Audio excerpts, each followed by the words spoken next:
Sophie Durocher.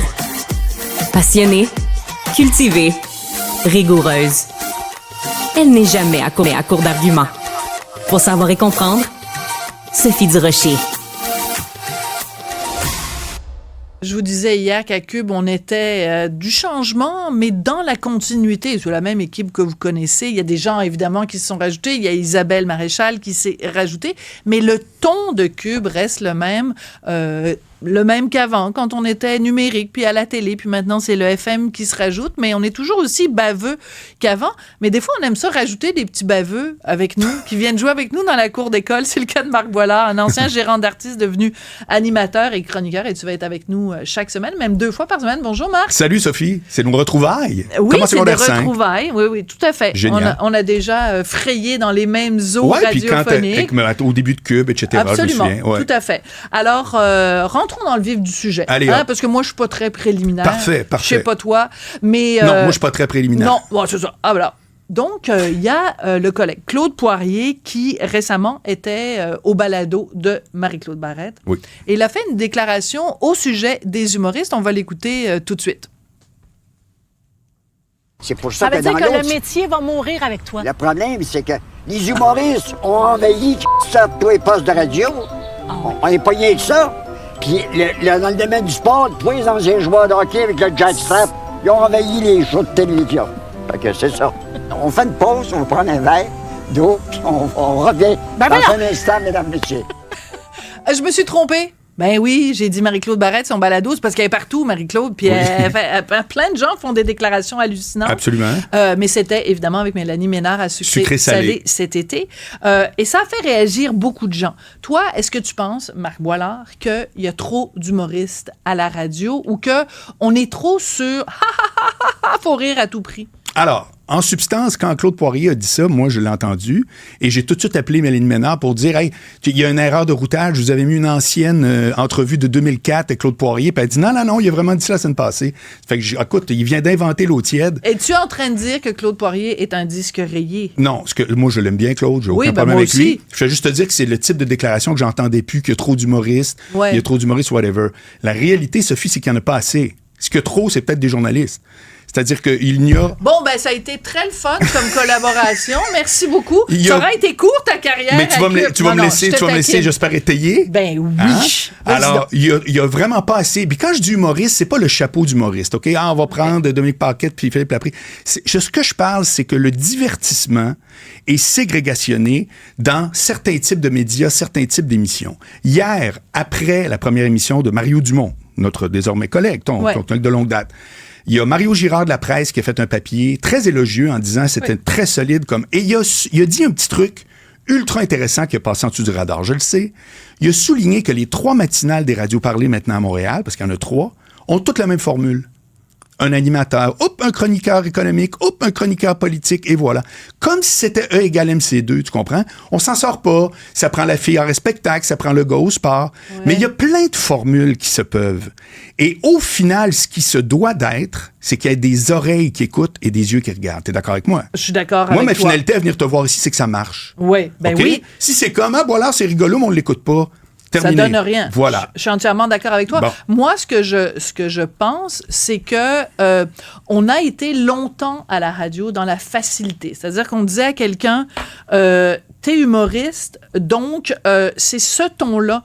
Et ça donnait la note. Tu sais, dans un orchestre, il y a quelqu'un qui donne le la. Là, oui. Tout le monde, après, se met là. Et là, à partir du moment où, mettons, Normand Brathwaite, que j'adore, qui est un ami, oui.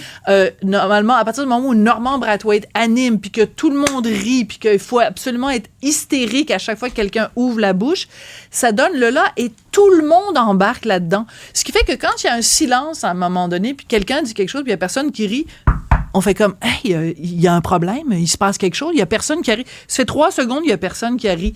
Moi, écouter de la radio, puis que tout le monde est des pingouins, toujours en train d'applaudir puis de rire, oui. J'aime pas ça, ça m'énerve. OK. Moi, mon point, c'est qu'on parle quand même de 2 types d'émissions. On parle d'une émission de variété rigolote le matin. Ouais. Tu fais référence peut-être à « Il y a trop de bonheur dans le temps », c'est quoi? Dans le temps. Bon, qui était quand même très hot, ça marchait. Ah ben oui. Moi, ce que je te dis, c'est qu'en radio parlée, mais c'est pas obligé que tout le monde fasse la même affaire. C'est ça que je te dis. Oui, mais moi, je te dis la même chose en radio parlée. Ouais. C'est pas tout le monde qui est obligé d'être sérieux.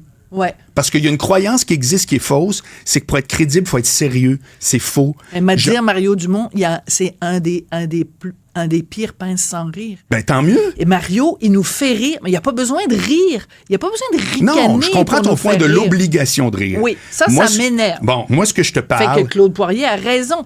Quand il dit il y a trop d'humoristes à la radio, c'est pas juste des humoristes qui ont un chapeau d'humoriste.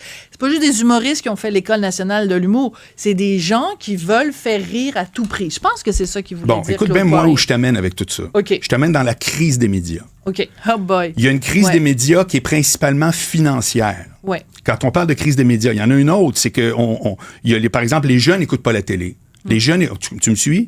Ben, ils n'écoutent pas la télé. Tu sais, moi, quand je regarde, la télé québécoise, moyen. Ben, j'ai fait partie d'une émission qui s'appelait Sortez-moi d'ici.